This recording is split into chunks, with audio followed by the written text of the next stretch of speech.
할렐루야. 2014년 1월 14일 새벽 예배를 하나님 드리겠습니다. 하나님 말씀은 베드로전서 1장 17절 보시겠습니다. 외모로 보시지 않고 각 사람이 행위대로 판단하시는 자를 너희가 아버지라 부른 중 너희 나그네로 있을 때에 두려움으로 지내라. 아멘. 사랑하는 성도 여러분, 오늘 이 새벽에 미명 아침에 하나님께서 저와 우리 성도님들에게 주시는 생명의 메시지는 베드로전서 1장 17절에서 제목은 하나님은 편견이 불공평이 없으십니다 라고는 제목으로 말씀이 선포될 때에 잘 청종하시면 하나님의 그 큰 사랑을 맛볼 수가 있습니다. 예, 하나님은 절대로 편견이나 불공평이 하나도 없지요. 행위대로 판단하시는 분심을 예수를 믿는 사람이나 안 믿는 사람이나 그 부분 얼추 다 그렇게 알아요. 그런데 예수를 믿는 사람이 보는 하나님과 예수를 안 믿는 사람이 보는 하나님과 여기 닮다고 하는 거예요. 뭐가 닮으냐 하면은 외모로 보시지 않고 각 사람이 행위대로 판단하시는 자를 너희가 여기까지만 보면 살 사람이 하나도 없어요. 왜? 1000만 가지 의를 행하다가 한 가지 죄를 지면 죽게 돼 있는 거예요. 이게 율법인 거예요. 그런데 여기서 천만다행히 따라하세요. 그를 너희가 아버지라고 부르신다. 여기서 살아가는 거예요. 어떤 아버지는 어떤 야단을 쳐도 아들을 사랑하기 때문에 사랑하면 할수록 혹독한 매를 때리지 사랑하지 않는 자녀는 매도 안 때리는 거예요. 그러나 하나님은 외모로 보시지 않는데 참으로 이것도 우리한테 감사한 거예요. 외모로 보지 않는다고 하는 것은 여러분이 여기서 찬송하고 기도하고 헌신하는 모든 것을 하나님은 다 받으시는데 외모로 보시지 않는다고 하는 이 말이 어떤 뜻이 있느냐 하면은 야고보서 2장 1절을 보십시다. 그게 더 빨리 읽을 것 같아요. 야고보서 2장 1절 내 형제들아 영광의 주 곧 우리 주 예수 그리스도를 믿는 믿음을 너희가 받았으니 사람을 외모로 취하지 말라. 만일 너희 회당에 금가락지를 끼고 아름다운 옷을 입은 사람이 들어오고 또 더러운 옷을 입은 가난한 사람이 들어올 때에 너희가 아름다운 옷을 입은 사람을 돌아보아 가로되 여기 좋은 자리에 앉으소서 하고 또 가난한 자에게 이르되 너는 거기 섰든지 내 발등상 아래 앉으라 하면 너희끼리 서로 구별하여 하며 악한 생각으로 판단하는 자가 되는 것이 아니냐. 이것을 얘기하는 거예요. 하나님은 외모로 판단하지 않는다고 하는 것은 지금 이거를 얘기하는 거예요. 그러면 하나님은 외모로 판단하지 아니하시고 중심을 판단하실 때 야, 그래야지. 그렇기 때문에 예수님은 믿음으로 형제를 나를 위하여 바치는 것 같이 냉수 한 그릇을 너희가 공개할지라도 이 부족한 저 어린 소자에게 냉수 한 그릇을 공개한 것까지라도 나는 너를 잃지 아니하리라. 이것이 중심을 보시는 거예요. 그렇기 때문에 마가복음 12장 41절에도 많은 사람들이 헌물을 했지만 홀로 사는 가난한 과부가 두 냅돈 요새로 얘기하면 한 20원, 30원 돈을 헌금을 했는데 예수님은 그를 칭찬하면서 너희들은 많은 중에 예물을 드렸지만 저는 생활비 전부를 드렸다. 중심을 보시는 하나님이 아니었더라면 냉수 한 그릇 떠준 사람이나 두 냅돈 돈 낸 그 사람은 얼마나 하나님 앞에 억울할까, 이런 생각을 해보는 거예요. 여러분, 이 우리 사랑하는 성도님들 이 성경을 볼 때에 여기서 아버지가 빠지면 이 말씀은 사람을 죽이는 거예요. 얼마만큼 죽이는 거느냐 하면은 외모로 보시지 않고 각 사람의 행위대로 판단하시는 자를 너희가 이 아버지를 빼고 나그네로 있을 때를 두려움으로 지내라. 이건 다 지옥 가는 거예요. 그러나 여기서 그 하나님을 너희는 아버지라고 불러. 여기서 우리가 살아가는 능력이 생기는 거예요. 그렇기 때문에 하나님이 천둥벼락을 치는 무서운 위험 속에서도 우리는 평강이 넘치는 것을 따라서 하나님은 나를 위하여 일하고 계시다. 이것을 깨닫는 거예요. 우리는 어떻게다 어디가 조금만 아파도 하나님이 나를 벌려서 그렇다. 지나가다 조금만 미끄러져서 다리가 삐끗해서 하나님이 벌려서 타고, 이런 사상을 못 버리는 거예요. 그러나 하나님은 범사가 모든 일이 선하시며, 우리 성도님들은 여기서 얼마나 이 말씀 전하는 것이 힘이 들고 깊이 보지 아니하면 성도들한테 이 사랑이 아니고 상처가 가는 말씀을 써놨는데, 여기서 너희가 그 하나님을 아버지라고 부르다는 거예요. 그럼 그 하나님을 아버지라고 부르라고는 근원이 어디가 있었느냐? 여기서 첫째로 외모로 보시지 않냐는 하나님, 두 번째로 행위대로 판단하시는 하나님, 세 번째로 그 하나님을 아버지라고 부른 즉, 이 아버지라고 부른 기원이 어디서부터 왔는가? 이것을 놓치면 우리가 성경을 보는 안목이 없어지는 거예요. 네 번째로 너희 나그네로 있을 때 두려움으로 지나라. 이 나그네로 있을 때 두려움으로 지나라고 하는 것은 하나님은 나를 기르시는 목자시기 때문에 얼마나 회개만 하고 돌이키면 너희 죄가 주홍 같을지라도 양털같이 희게 하시는 주님의 피를 만나게 되는 거예요. 여기서 세 번째로 그 하나님을 아버지라 부른 즉, 이것이 얼마나 대단한가. 우리는 세상 아버지 하나만 잘 둬도 인생이 빛이 나는데 하늘이신 하나님을 너희 아버지라 부르라는 거예요. 이것을 놓치면 우리가 진리가 파괴되는 거예요. 그러니까 성경을 보는 안목이 영안이 열릴 적에는 다른 건 다 그만두고 아버지가 나를 붙잡으셨구나.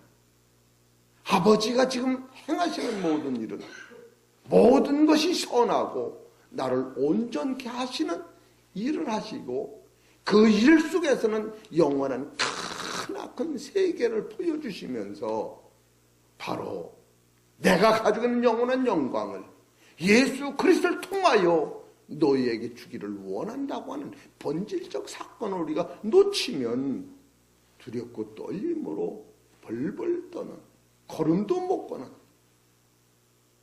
길을 건널 때 차한테 쳐 죽는 이런 심정으로만 우리가 신앙생활을 하게 되는 거예요. 여기서 우리가 제일 중요한 것은 그 아버지를, 그 하나님을 따라서 너의 아버지다, 이 기원을 찾아내는 거예요. 이것을 놓치면 우리는 무서운 하나님, 어머니 하나님, 그래서 이스라엘 백성들이 왜 예수는 믿고 하나님을 믿었는데 왜 많은 사람들이 가나안 땅에서, 광야에서 죽고 가나안 땅을 못 들어갔느냐면 인자의 하나님을 못 만나고 어머니 하나님을 찾아갔기 때문에 그들은 하나님 나라를 못 들어간 거예요. 그래서 어무의 하나님을 구체적으로 인자의 하나님으로 나타나셔서 오시면서 하신 말씀이 나는 접붙일 권세가 너희한테 있는 게 아니라 따라하세요. 나한테 있다. 여러분이 잘라서 접붙이는 게 아니라 이 나무를 접붙이는 게 신양반 나 좀 접붙여 주세요. 우리 접붙이는 게 아니에요. 이런 원리를 알아야 돼요. 그래서 여기서 먼저 우리가 알 것은 그 무서운 하나님을 너는 무섭지도 않냐? 아버지라고 부르게. 예? 여러분 사자를 보면은 사람이 무서워요? 안 무서워요? 무서워. 안 쉽게 사자를 보면 무서워? 안 무서워? 무섭지? 개미가 사자 이 등어리 타고 있으면 무서워? 안 무서워? 철이 안 나서 안 무서운 거예요. 알으셨죠? 하나님이 나의 아버지면은 사자 같은 하나님도 안 무서워. 그래서 하나님이 안 무서워야 돼요. 알으셨어요? 하나님 무서운 하나님이에요. 두렵고 떨림으로 경배할 하나님이에요. 근데 그 하나님을 여러분이 아버지라고 부르라는 거예요. 여기서 여러분이 살 능력이 생기는 거예요. 이해가 되시고 이거 다시 읽어보십시오. 이게 얼마나 무서운가. 이렇게 알고 볼 때와 그냥 볼 때와 영안이 열리는 거예요. 외모로 보시지 않고 각 사람의 행위대로 판단하시는 자를 너희가 아버지라 부른즉 너희의 나그네로 있을 때를 두려움으로 지내라. 너희가 알거니와 너희 조상이 유전한 망령된 행실에서 구속된 것은 은이나 금같이 없어질 것으로 한 것이 아니요 오직 허먹고 점없는 어린 양 같은 그리스도의 보배로운 피로 한 것이나 너를 아들이라고 삼고 너를 위하여 내가 내 아들을 버렸다. 로마서 8장 32절. 예? 내가 너를 위해 내 아들을 버리고 너를 샀는데 누가 너를 정죄하리? 우리가 이걸 먼저 찾아내야 되는 거예요. 여러분을 하나님이 아들이라고 만든 것은 여러분이 잘나고 못나서 아버지 아들 관계가 된 게 아니라 따라서 하나님의 명령이었던 거예요. 명령이다. 마태복음 6장 9절을 보세요.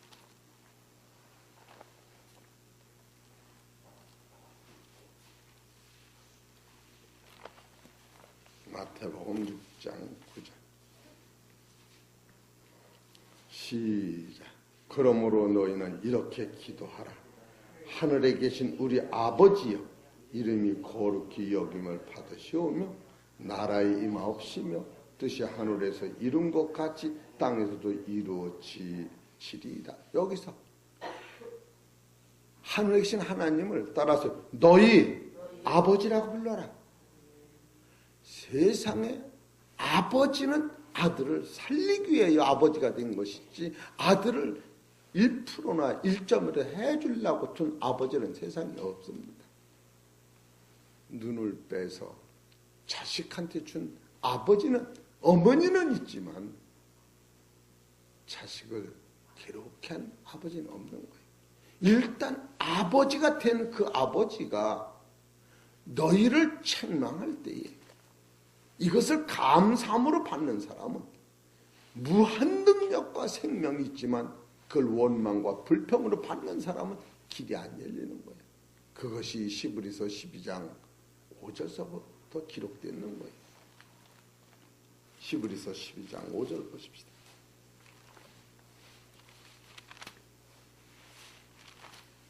그래서 진리를 깨달으면 감사가 나오는 거예요. 시브리서 12장 5절. 또 아들들에게 구원하는 같이 너에게 구원하신 말씀을 잊었도다. 일렀으되 내 아들아 주의 징계하심을 겸히 여기지 말며 그에게 꾸지람을 받을 때에 낙심하지 말라. 주께서 그 사랑하시는 자를 징계하시고 그의 받으시는 아들마다 택책질 하시느니라 하였으니 너희가 참음은 징계를 받기 위함이라. 하나님이 아들과 같이 너희를 대우하시나니 어찌 아비가 징계하지 않는 아들이 있으리요.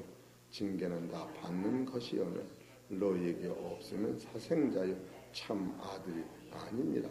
또 우리 육체의 아버지가 우리를 징계하여도 공경하였거든 하물며 모든 영의 아버지께 더욱 복종하여 살려 하지 않겠느냐. 저희는 잠시 자기 뜻대로 우리를 징계하였거니와 오직 하나님은 우리의 유익을 위하여 그의 거룩하심에 참여하시느니라. 무릇 징계가 당시에는 즐거워 보이지 않고 슬퍼 보이나 후에 그로 말미암아 연단한 자에게는 의의 평강한 열매를 맺느니라. 이게 영생이에요. 우리 성도님들 이런 것을 놓치면 절대 안 돼요. 그러니까 이런 진리를 따라가면은 감사가, 여러분 자식은 지금 부모 손에서 매를 맞지 않으면 그 자식은 기를 장사가 없어요. 한 며칠 전에 평택대학교 조경 총장님이 내 자식을 내가 때리지 않으면 남의 자식은 때리는 아버지가 없다고 하면서 이 세상이 지금 문제는 가정교육에 문제가 있다면서 내 자식이 사람 앞에 하나님 앞에 옳지 않을 때에 그는 누가 그걸 절제하고 가리켜내면 부모가 가리켜내는데 부모가 내 자식은 책상 머리 가서 낮잠을 자고 어른 밥 먹는 데서 숟가락을 퍼내버려도 잘했다 잘했다 그러면서 나무 자식 끈다려면 애매비가 왜 덤비느냐고 전차 안에서 빽빽 소리를 눌려도 눈만 쳐다보고 왜 쳐다보느냐고 이세 가정교육이 파괴됐다고 하면서 한탄하는 권면을 할 때 들을 때에 우리 해창평업계 나무 자식 내 자식 따질 것 없이 어떤 정도에서 벗어나면 권면할 수 있는 사랑의 매가 있어야겠다. 이런 것이 깨닫는 거예요. 그러면서 성경에도 하나님이 자기 자식을 매를 때려서도 구부러진 다리를 곧게 하고 휘어진 길을 만들어서 천국으로 끌고 갈 때에 지금 그거를 지금 베드로전서는 써나가는 거예요. 나그네를 있을 때 두려움으로 하나님을 섬겨라. 그리하면 그는 행위를 갚아준다고 하는 것은 변화된 너를 쳐다보고 잘못한 것은 내가 예수님의 피로 씻을 것이요. 변화된 그건 엽전 2푼을 바친 과부의 행위라든가 하나님의 영광 외에 냉상으로 대접한 것이라든가 우리 성도님들 새벽 기도 와서 하나님께 찬양하고 영광 드리고 말씀 듣고 몸으로 바친 이 모든 것이 하늘에 상달된다는데 이것이 없다면 얼마나 억울합니까? 예수 믿는 사람들이. 지금 하나님이 이것은 우리를 때리려고 하시는 것이 아니라 변화된 너를 너의 기도가 하늘에 상달될 것이요 너의 헌신이 하늘에 상달하실 것이요 너의 형제 사랑이 상달하실 것이요 내가 너를 용서한 것 같이 형제를 용서한 것이 상달될 것이다. 그걸 지금 기록하고 있는 거예요. 이런 것을 보면은 참으로 이 설교는 너무나도 명확한 진리를 함축해서 해놓은 것이다. 이렇게 볼 수가 있더라고요. 우리 사랑하는 성도 여러분, 베드로전서에서는 여러분을 하나님의 아들이라 전제 조건으로 끌고 가는 것. 그렇기 때문에 이후에 너희가 회개만 하면 하나님의 아들이 험없는 어린 양 같은 피가 너를 위해 쏟아부을 때에 아버지는 어머니는 아낌없이 붓는 것이다. 그러면서 세상 잠깐 사는 동안에 두려움으로 떨림으로 사는 것은 아버지가 무섭다는 게 아니라 아버지의 사랑 앞에 너는 복종해야 한다. 그런 말씀으로 써져 있는 거예요. 이런 것을 볼 때에 성경을 보는 안목이 율법의 눈으로 보는 것과 복음의 눈으로 보는 것과 근본 차이가 있고 열매의 차이가 있다고 하는 거예요. 우리는 종 같으면 주인이 있을 때는 일을 부지런히 하고 주인이 낮잠 자면 가도 낮잠을 자고, 아들은 내가 노르면 저 많은 일꾼들이 노르니까 아버지가 안 계시면은 내가 더 정신을 차려서 많은 일꾼을 일을 해야지. 보여지는 세상에서도 아들의 마음이 달라지는 거예요. 여러분이 하나님의 아들이기 때문에 때로는 어려움이 오면 아버지 감사합니다. 이 어려움을 통하여. 그렇기 때문에 베드로전서 1장 6절에 보면은 그러므로 너희가 이제 여러 가지 시험을 인하여 잠깐 근심하게 되지 않을 수 없었어요. 오히려 크게 기뻐하도 왜? 너희 믿음의 시련이 불로 연단하여도 없어질 금보다 더 귀하여 예수 그리스도에 나타나실 때에 칭찬과 영광과 존귀를 얻는다. 칭찬과 영광과 존귀를 얻는 건 뭐냐? 바로 그는 행위대로 판단하실 때 변화된 나를 하나님 칭찬하신다는 거예요. 그러면 믿음은 성숙해지는 거예요. 누가 예수를 잘 믿어라 그럽니까? 이 보배로운 이 세상을 참으로 이 진리를 깨달으면요, 죽음이 없는 겁니다. 안 죽으려고 믿는 게 아니에요. 이런 본질적 사상이 여러분. 그럼 쉽게 얘기해봅시다.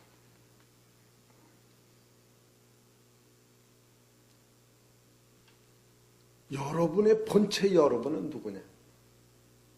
여러분이 육체를 찢으면 아무것도 남는 게 없어요. 육체 안에 나라고 하는 생명은 뭐냐면 생각이었던 거예요. 생각이 내 마음 속에서 나를 지배하는 거예요. 살려주옵소도 육체가 하는 게 내 생각이 하는 거예요. 밥 먹는 것도 내 생각이 있었는 거예요. 이 생각. 그러면 손 하나 잘라줘도 생각이 있는 한, 마음이 있는 한 목숨이 있는 거예요. 마음과 목숨과 생각은 하나로 보는 거예요. 그런데 여러분이 생각이 땅에 있다면 심령이 천국은 없는 거예요. 여러분이 생각이 죽음이 없는 하늘에 있다면 여러분 천국을 소유한 거예요. 할렐루야!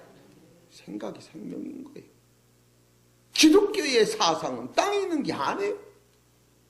천번 만번을 울부짖어도 고린도후서 4장 5장 17절인가 보면 보이는 것은 잠깐이요 보장은 영원하다. 이 기독교의 사상이 뭐또 돈 몇 푼 이런 거로 되는 게 아니에요.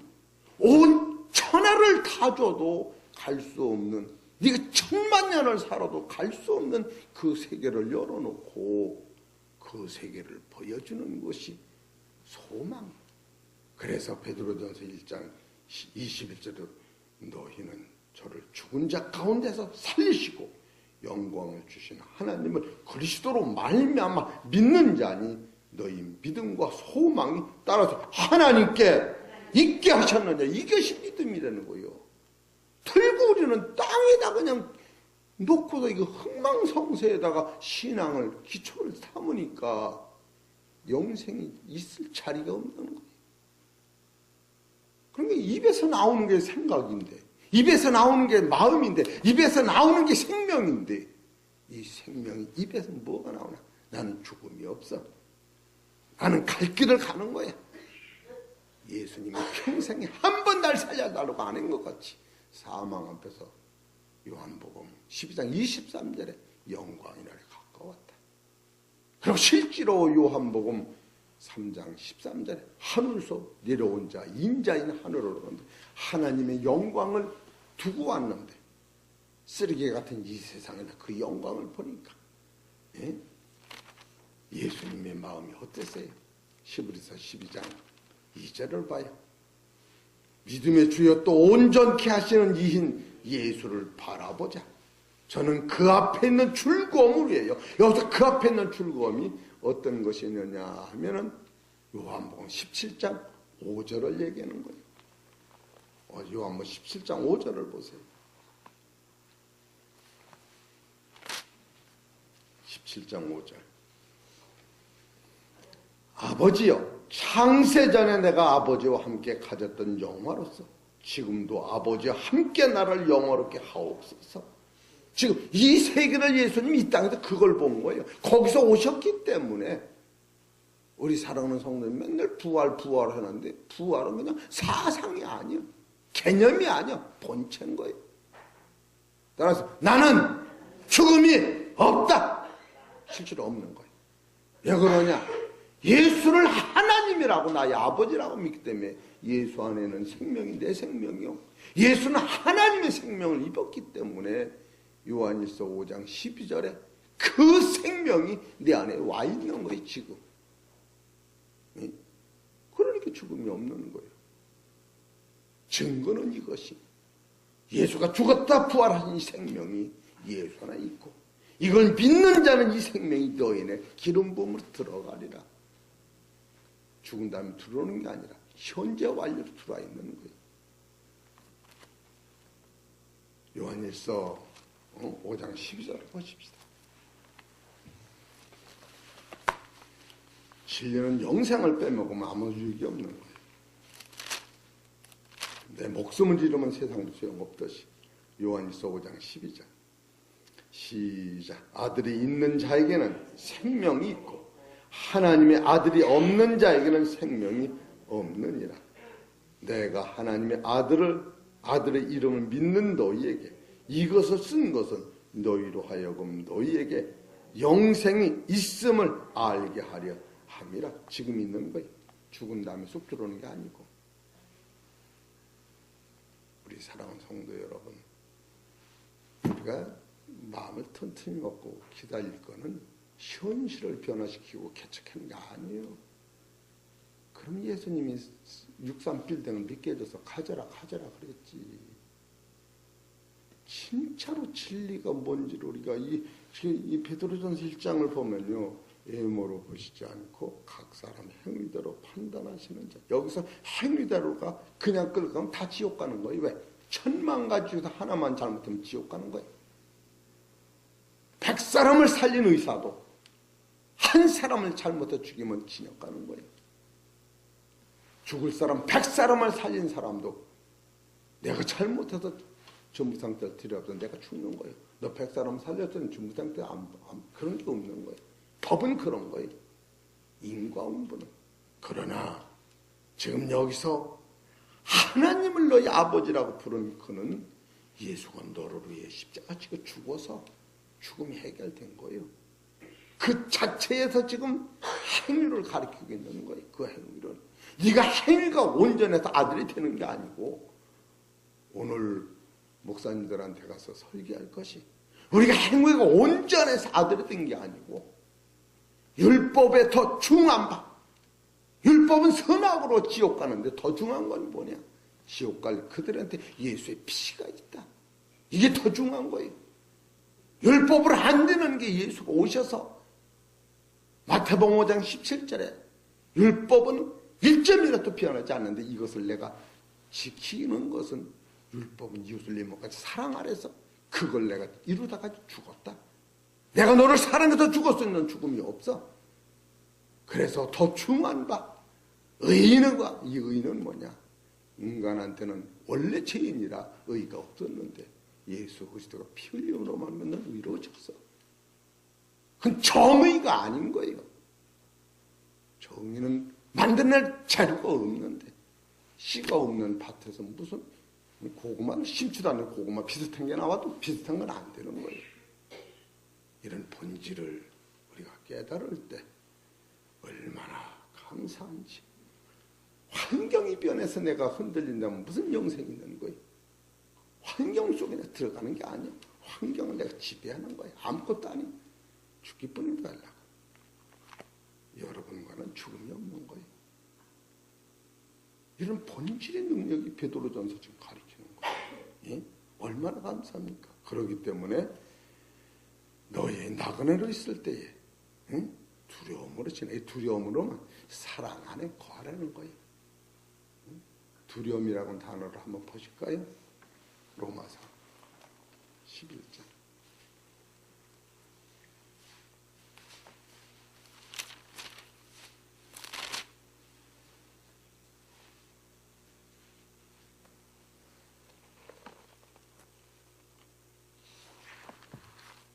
이것만 보고 맙시다.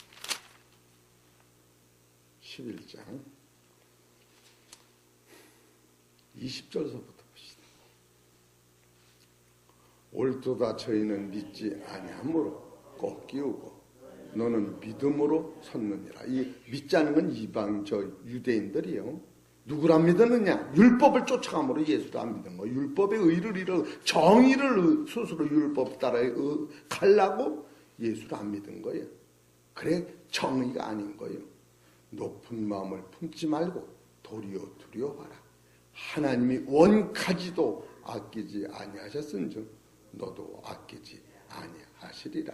그러므로 하나님의 인자와 위엄을 보라. 넘어지는 자들에게는 위험이 있으리니 만일 하나님의 인자에 거하면 그 인자가 너에게 있으리라. 그렇지 않으면 너도 찍히는 바 되리라. 저희도 믿지 아니하는데 거하지 아니하면 접붙임은 어디리니 이는 저희를 접붙이실 능력이 하나님께 있으면 이것은 그리스도의 사랑 앞에 피 앞에 너희가 순종하고 회개하고 나와라. 그러면 접붙이는 능력이 하나님 안에 있다. 예수를 위해요. 예수가 너를 죽었기 때문에 접붙임을 받는다. 이걸 써놓은 거예요. 여기서 로마서 11장 11절에도 그러므로 내가 말하노니 저희가 넘어지기까지 실족하였느니 그럴 수 없느니라. 저희의 넘어짐은 구원이 이방인에게 이르러 이것을 쭉 써나가는 거예요. 하나님은 두렵고 떨린다고 해서 어무히 하나님을 가라게 너는 하나님과 관계에서 너를 기르시는 하나님이요. 그것이 다윗이 시편 23편에 써놓는 거 아니에요. 하나님은 우리를 기르시는 목자라고. 누구를 위해서? 당신을 위해서. 여러분이 양을 먹이면 양이 주인을 위해서 사는 것 같습니까? 주인이 볼 때 양이 내 재산이에요. 그래서 주인이 양을 기르고 지키는 거예요. 양이 보면은 주인이 나를 살리는 것 같지만 여러분은 하나님이 당신의 영광이에요.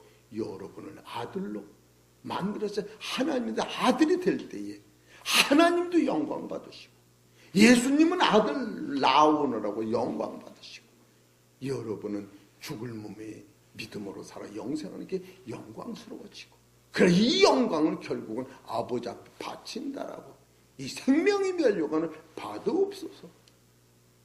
요한복음 17장에 1절부터 그렇게 나오는 거예요. 아버지 나로 말미암아 영광 받으시고 아버지 내가 저 많은 아들들을 데리고 왔으니 나도 영광스럽게 하옵시고 24절에 내가 영광스럽게 데리고 온 저들도 내가 가졌던 영광을 주시옵소서. 성경의 원리가 그렇게 흐려지고 있는 거예요. 그렇기 때문에 어떤 죄가 있어도 회개하고 돌이키고 아버지라고 부를 때는 여러분이 눈과 같이 씌어지는 본질 앞에 무한 감사. 그래서 행위로 감사한다는 것은 감사로 예배하고 감사로 찬송하고 감사로 기도하고 감사로 헌신하고 감사로 충성하고 감사로 행하심을 주님이 바란다고 하는 거예요. 감사가 없는 사람은 아무리 노력을 해도 하나님하고 연결이 안 됩니다. 왜? 창조주가 지으시기 때문에. 그렇기 때문에 히브리서 13장 21절에 모든 것이 선하시네. 이런 본질적인 사건을 알아야 돼요. 우리는 율법에는 부분적으로 옳고 그른 것만 계속 따지지만 하나님은 가만히 계셔집니다. 이런 원론적으로 창세부터 계시록까지 천국까지 한눈에 보면서 농사꾼은 농사를 짓는 거예요. 그렇기 때문에 지금에는 이 보리가 시원찮은 것 같아도 옆에 있는 감자나 풀을 뜯어둔 보리가 잘 자르겠지.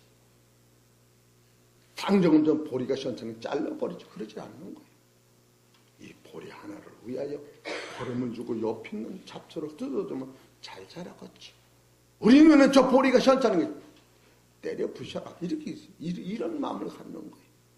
원대한 꿈을 가지고 호박 농사가 호박 한 포기를 보고 노라니까 병들어서 그게 아니고 걸음 주고 살리면 누런 호박이 열릴 거야. 자식에게는 부모같이 하나님의 눈에서 성경을 보는 안목이 생기는 거예요. 우리 사랑하는 성도님들. 그래서 아무도 미워하고 정죄할 수 없다고 하는 거예요. 이해가 되시겠습니까? 착하고 안 착하고 따지는 게 아니에요. 그러니까 로마서 14년 주인이 가만히 있으면 안고 서는 게 주인의 손에 있어. 로마서 14장 이 끝에 말해 하나님 나라는 먹고 마신 나라가 아니다. 이렇게 여기서부터 여기까지 한눈에 빠질 때 아하 지금 쓰러진 저를 살려서 영원한 날에 아들 삼으시는가 아버지시라구나. 이렇게 파는데 어떻게 우리가 사람을 당정을 비판하고 원망할 수 없다고 하는 거예요. 이런 원리를 적용할 때 오늘도 이 말씀을 사실 살기 어려워요. 어려워서 내가 12시에 봤다 못하겠다 다시 찾아. 그러다가 그냥 4시 일어나다 그래도 해야지 어떻게 하면서 하나님 주시는 말씀을 폭넓게 이해할 때 감동이 오는 거예요. 그런 내가 한 번 더 하고 마태복음 베드로전 17절도 또 넘어간다. 우리 사랑하는 성도 여러분 한 번 설교가 오늘 천국에 팡팡 들어가는 거예요. 내일 들어가는 게 아니에요. 이래 하셔서 참 어렵더라도 이 새벽에 하나님의 영광이에요. 몸 바쳐 오신 우리 성도님들 생각하면 참으로 눈물 나게 감사하고 고마웁니다. 제가 교회 뭐 땅 열어주게 신발이 몇 켤레일까 이러고 들어오는 거예요. 왜? 이 말씀을 들으면 천국 가기 때문에 아버지가 하는 밥을 먹으면 건강하기 때문에 낮잠을 자는 자식들도 투라 먹어야 예? 바쁜 자식도 투라 먹듯이 말씀을 전하는 사람의 마음은 그런 마음으로 전하는 거예요. 우리 사랑하는 성도 여러분 오늘 전하는 이 말은 하나님이 이 교회를 사랑하고 하나님이 나를 사랑하는 본질에서 전하고 있는 거예요. 이런 걸 알으시고 이 말씀 붙잡고 기도하셔서 꼭 주님 말씀 따라 믿음으로 주님 섬기면서 근신하여 두려움으로 감사하시면 하나님 영광이 꼭 여러분에게 나타날 줄 믿습니다. 기도하시겠습니다.